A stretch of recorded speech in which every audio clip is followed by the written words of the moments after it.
Let's talk a little bit about how Deal Desk uses Ironclad to accelerate deals and get insights into our data. So the first thing I want to focus on is how do we balance efficiency and governance?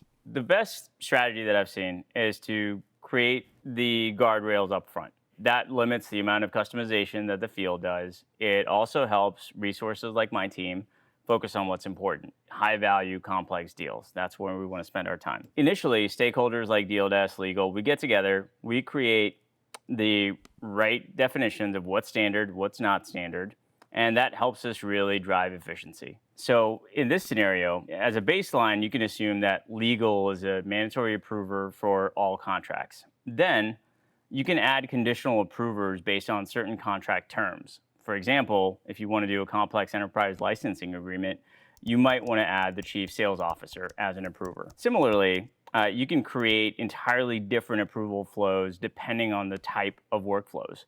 A good example of this is when we launched CPQ a while back, and we had two types of order forms. One's generated through CPQ, one's generated without. We didn't need to capture redundant approvals that we already got in CPQ. And so we had a different approval flow for that use case. Ultimately, in my opinion, having these embedded flows really just help us organically drive process and manage change so we can effectively balance governance and velocity. Filtered customized dashboards really help me, my CFO, my CSO, all have a lot more confidence in our ability to call and forecast deals, especially late in the game.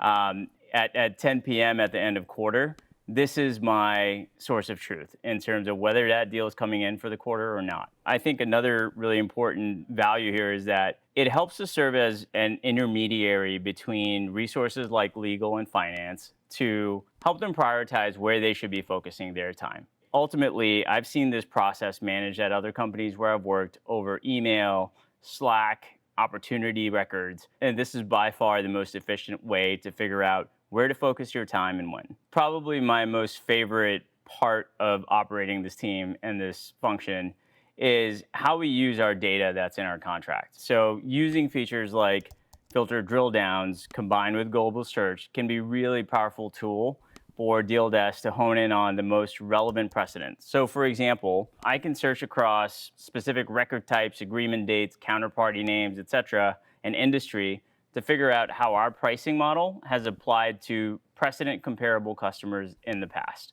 This helps me guide our account teams on how they should structure their deals.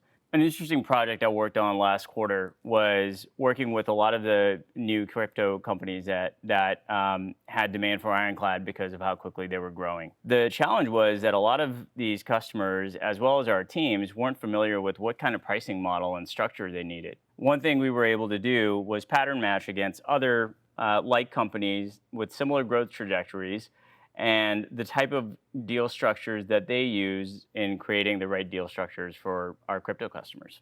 The last thing I want to touch on is the data that's captured in our contracts and how it helps us provide insights for the account team around existing entitlements and opportunities for expansion. We can see exactly how our customers are using our product, where there is room for growth, and how we can best expand these accounts. This can be particularly useful for proactively engaging customers with upcoming renewals so that we're not having those important discussions last minute.